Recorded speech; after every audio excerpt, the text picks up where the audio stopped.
Let's move on to the next part of this chapter.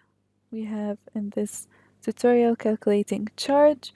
When an electrical appliance is turned on, electrons are forced through it by the potential difference of its power supply unit. The potential difference causes charge to flow through the appliance carried by the electrons. You can calculate the charge flow using the equation Q equals I times T. Next, we have the part that is energy and potential difference. The power of an appliance P tells you how much energy it converts each second.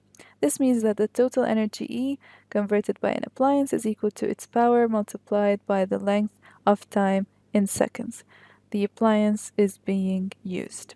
So energy E is equal to the power in watts times T, which is equal E times P times T. P is equal I times V, so the energy is equal to I times V times T. Joules is the SI unit of energy.